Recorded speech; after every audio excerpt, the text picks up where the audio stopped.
Exercise 3.6 का first का second है। इसमें क्वेश्चंस में ये है, हमें ये जो लीनियर पेयर दिए हैं इनको सॉल्व करना है। इनको सॉल्व करने के लिए आप तीनों में से किसी भी मेथड से आप सॉल्व कर सकते हैं। इसे सॉल्व करने के लिए आपको तीनों मेथड में से कोई सा भी मेथड आप अपना सकते हो, चाहे आप सब्स्टिट्यूशन से करें, एलिमिनेशन से करें, क्रॉस से करें, कोई दिक्कत। पर आप सबसे पहले इन मेथड को सॉल्व करने के लिए ये ध्यान दीजिएगा, जो तीनों मेथड लगते हैं ये एक स्पेसिफिक इक्वेशन होती है, उसके लिए इस टाइप की स्टैंडर्ड इक्वेशन के लिए ही ये तीनों मेथड अप्लाई होंगे, अदरवाइज नहीं। मतलब टू वेरिएबल लीनियर इक्वेशन होगी तब ही ये मेथड तीनों अप्लाई किए जा सकते हैं। मतलब substitution, elimination, cross multiply method इस वाली इक्वेशन पे, इस फॉर्म की इक्वेशन के लिए अप्लाई होंगे, बाकी के लिए नहीं। तो पहले इस इक्वेशंस को इस फॉर्म में बनाइए। उसको बनाने के लिए कुछ हमें लेट करना पड़ेगा, वो देखिए कैसे करते हैं। तो यहाँ पे आप लेट करिएगा 1/√x को आप p ले लीजिए, ठीक है, और 1/√y को आप q ले लीजिए। सो 1/√x की जगह पे p प्लस 1/√y की जगह पे q इक्वल टू 2। इसे अब हम इक्वेशन नंबर 1 देते हैं। एंड फॉर 1/√x की रिप्लेस पे p माइनस 9/q माइनस का 1। इसे हम इक्वेशन नंबर 2 देते हैं। अब आप चाहे क्रॉस मल्टीप्लाई से करिए, सब्स्टिट्यूशन से करिए या एलिमिनेशन से करिए, कोई दिक्कत नहीं होती है। अगर एलिमिनेशन से करना होता है तो कोएफिशिएंट सेम करते हैं, तो मल्टीप्लाई भी जैसे यहाँ पर अगर हम 2 से इंटू कर दें तो इसका कोएफिशिएंट इक्वल हो जाएगा। अगर 3 से कर दें तो इसका, तो आप चाहे 2 से कर लीजिए, चाहे 3 से, या सब्स्टिट्यूशन यूज कर लीजिए या क्रॉस मल्टीप्लाई। क्रॉस मल्टीप्लाई के लिए पहले आप इसको स्टैंडर्ड फॉर्म में कन्वर्ट कर लेंगे, a1 b1, तभी c1 निकालिएगा। तो हम लोग एलिमिनेशन से कर लें, क्योंकि यहाँ पे 2 से इंटू कर दूंगा तो कोएफिशिएंट हो जाएगा हमारा सेट।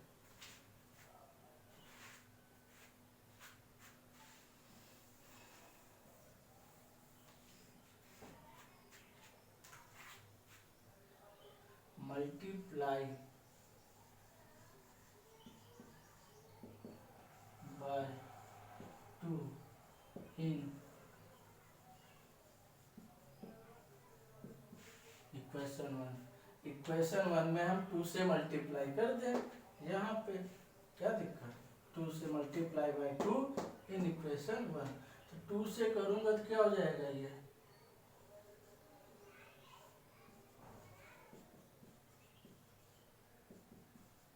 ये वाला 2 से मल्टीप्लाई, तो 4p 6q प्लस 4। इसे हम इक्वेशन नंबर 3 दे दें। अब इक्वेशन 2 और 3 को सॉल्व कर लीजिए।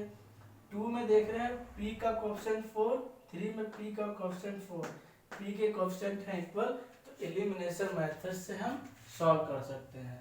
और जब कोएफिशिएंट इक्वल होते हैं तो एलिमिनेशन मेथड से सॉल्व करना इजी होता है। बाय एलिमिनेशन मेथड, तो 4p minus 3q minus 9q equal to -1। ये आपकी 3 equation, 4p plus 6q equal to 4। ये आपकी 2 है, ये आपकी 3rd इक्वेशन। अब आप माइनस कर दीजिए from subtracting equation subtracting equation 3 from 2 से। हम इक्वेशन 3 को 2 से माइनस करते हैं, तो 2 तो जिससे माइनस करते हैं उसको हम ऊपर लिखते हैं, और जिसको करते हैं उसको हम नीचे। हमने 2 से की तो 2 को ऊपर रखिए, जिसको कर रहे हैं उससे नीचे रखिए। तो देखिए ये अब माइनस करते हैं, साइन चेंज हो जाते हैं, प्लस का माइनस, प्लस का माइनस, प्लस, ये cancel, minus minus 15 cube 9 6 minus 15, minus का 5, minus minus cancel, 3 cube upon 1, q equal to 1 upon 3। हमने क्यू किसको माना था? 1 upon root y, since 1 upon root y equal to q, ये था हमारे पास। तो 1 अपॉन रूट वाई ऐसे ही रहेगा, क्यू के रिप्लेस पे 1 अपॉन 3, तो 1 under root 1 upon y equal to 1 upon 3। Both side square कर दीजिए,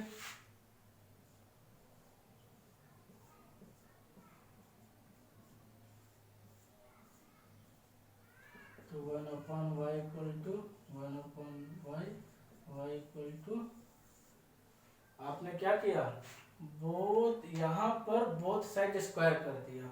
स्क्वायर करोगे तो अंडर रूट हट जाता है, अंडर रूट हटाने के लिए ही हमने स्क्वायर किया। तो 1/3 के square 1/9, y equal to 9 cross multiply. ये यहाँ वाई, जब वाई की वैल्यू आ गई, आप किसी भी इक्वेशन पे इस वाई की वैल्यू तो मिल गई, इस क्यू की वैल्यू को आप पुट कर दीजिए, और ये क्यू की वैल्यू आ गई थी। ठीक, अब इस क्यू की वैल्यू को आप किसी भी, चाहे 1 में पुट कर दीजिए चाहे 2 में, तो आपको p मिल जाएगा। जब p मिल जाएगा तो यहाँ से करें, तो आपने समझा q आ गया तो उसको हमने इसके बराबर करें, y मिल गया। अब इस q की वैल्यू को किसी भी इक्वेशन में पुट करिए, फिर आगे काम करते हैं। यहाँ नोट करिए, फिर हम आगे बताएं।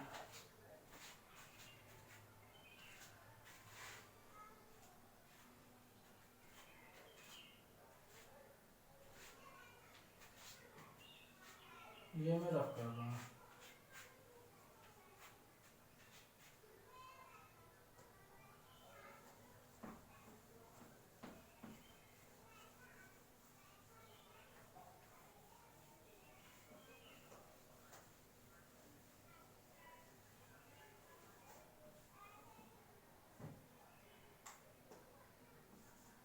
वैल्यू ऑफ क्यू पुट, चाहे इक्वेशन 1 में करिए, 2 में करिए, 3 में करिए, किसी में भी करिए, सेम आंसर आएगा। Value of Q put in equation, मैं 1 में करता हूँ क्योंकि मेन वही है।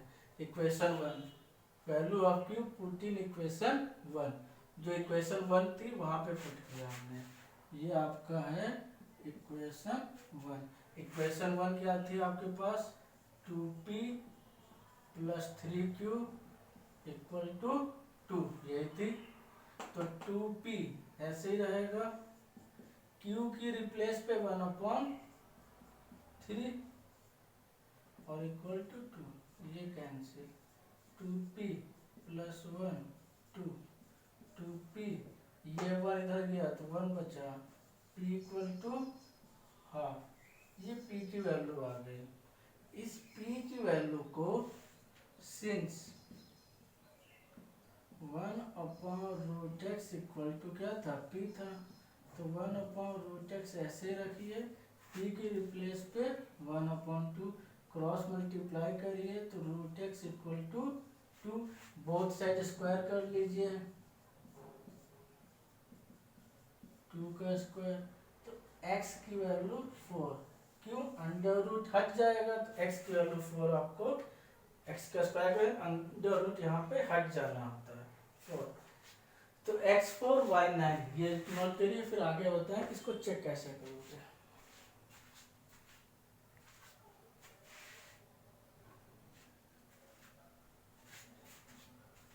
ठीक, आपको x4y9 मिल गए।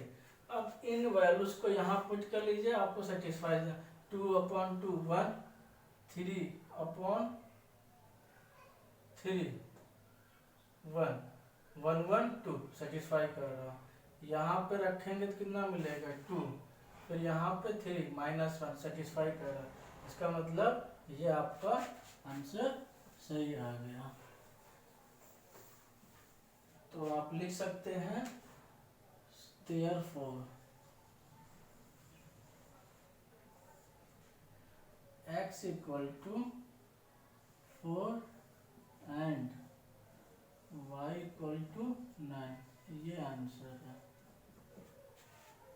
और आप क्रॉस मल्टीप्लाई से भी कर लेंगे तो उससे छोटा हो जाता है, क्रॉस मल्टीप्लाई से उससे करोगे थोड़ा जल्दी हो जाता है। लेकिन कुछ बच्चों को क्रॉस मल्टीप्लाई करने में बड़ी दिक्कत होती है, उन्हें बड़ा अजीब सा लगता है, इसलिए मैंने इससे कराया, उससे बल्कि छोटा हो जाएगा। इसी क्वेश्चन को मैं क्रॉस मल्टीप्लाई से भी बता देता हूँ, तो आपको दिख जाएगा, बहुत ही छोटा क्वेश्चन हो जाएगा। ठीक, इसको मैं करूँगा तो मैं इसको क्रॉस से भी दिखा देता हूँ आपको।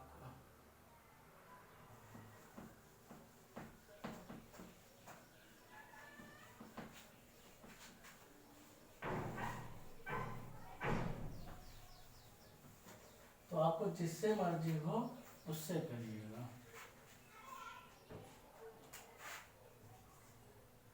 या फिर क्रॉस मल्टीप्लिकेशन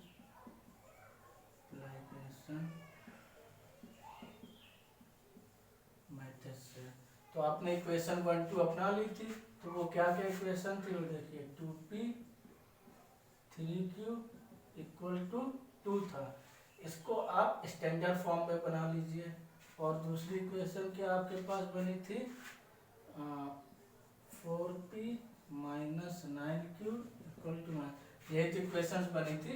अब मैं आपको क्रॉस मल्टीप्लाई से भी यही चीज बता रहा हूँ, सेम आंसर आएगा। तो इसको पहले आप स्टैंडर्ड फॉर्म में बनाइए। इसके लिए आपको स्टैंडर्ड फॉर्म में कन्वर्ट करना होता है।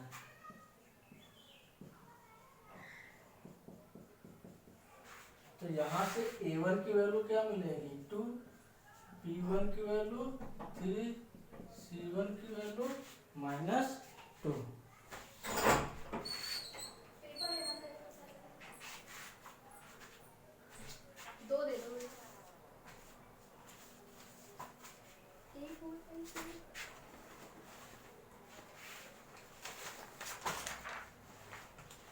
ठीक है, ये आपको वैल्यू मिल गई, ये c1 की वैल्यू -2 मिल गई, और ये तो आपका p है। तो ये वैल्यूज यहाँ से मिल गई। अब यहाँ से a2 मिल जाएगा आपको 4, b2 -9, c2 1। आपको a2 b2 c2 मिल गई, तो आप क्रॉस मल्टीप्लाई वाला मेथड अपना लीजिए। ठीक, समझ में आ गया। तो ये मैं कर रहा हूँ सब रहा।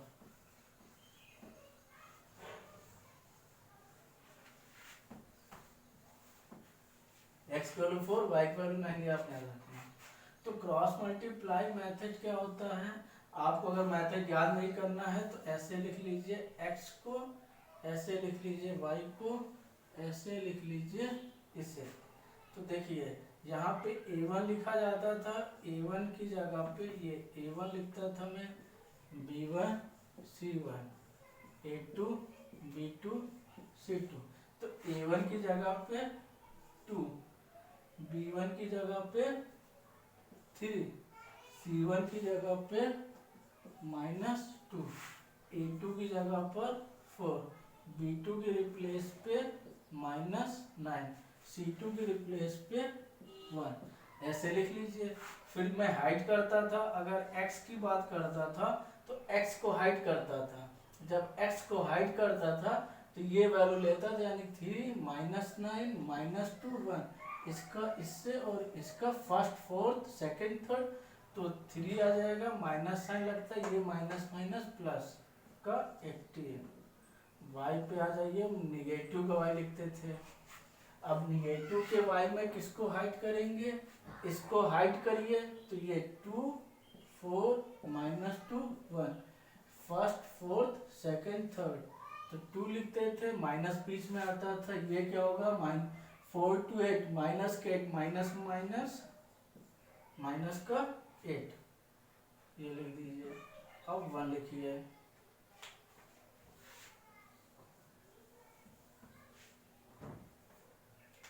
ये माइनस का 8 आप ऐसे लिखिए, फिर 1, इसको हाइड करेंगे 1 में, तो 2 4 3 -9, first fourth second third, minus का 18, ये माइनस का पहले होता और 12, ये आ गया आपके पास,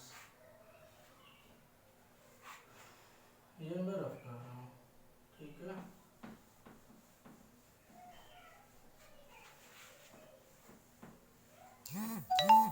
इससे थोड़ा जल्दी हो जाएगा, अगर जिसको फॉर्मूला है तो फॉर्मूला करो, नहीं फॉर्मूला है तो आप ऐसे करके करिएगा। x की वैल्यू कितनी आ गई, माइनस का 15, माइनस y की वैल्यू 2 + 8 10 हो जाएगा, 1 अपॉन माइनस का 30। तो आप पहले इसको इस वाले टर्म को लीजिएगा, फिर इसको लीजिएगा, तो 9 x अपॉन -15, 1 अपॉन माइनस का 30, ये माइनस माइनस कैंसिल, तो ये आपका 2 बचेगा, x = 1/2। ये बच्चे p था ना सर, क्योंकि यहाँ पे p और q की बात चल रही है, ये 1, ये p, क्योंकि जो इक्वेशंस होती है उसको लेते हैं, हमारे पास जो इक्वेशंस थी वो p और q के फॉर्म में थी, तो यहाँ पर भी p और q के फॉर्म पे ही रखिएगा, तो ये p मिलेगा, तो ये आपको वैल्यू p की वैल्यू मिली। और p आपने क्या माना था,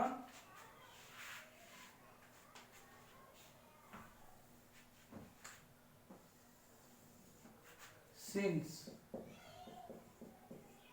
p = 1/√x था, तो 1/2 ये रहेगा, 1/√x, √x = 2, both side square कर दीजिए,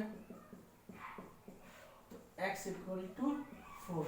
देखिए उससे भी यही आया, इससे भी यही आया, क्योंकि यहाँ पे वही चीज रखते हैं जो आपके पास इक्वेशंस में होती है, तो पी ओ क्यू की फॉर्म में इक्वेशन थी।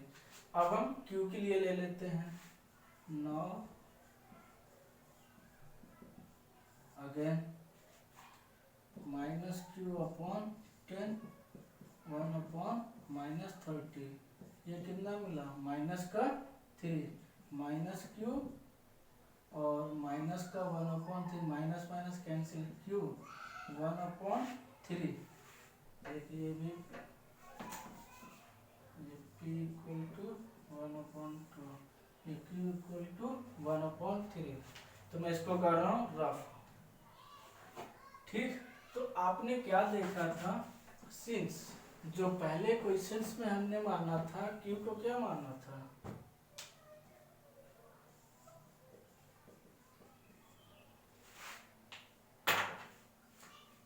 Since q = 1/√y, 1/3, 1/√y, √y = 3, both side square कर दो,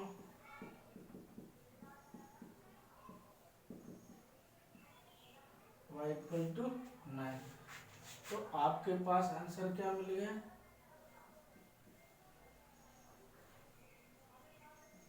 therefore x = 4 and y = 9, ये आपका आंसर हो गया। आप चाहे जिस भी तरीके से अपनाइए, किसी से भी ये आंसर आपका आ जाएगा।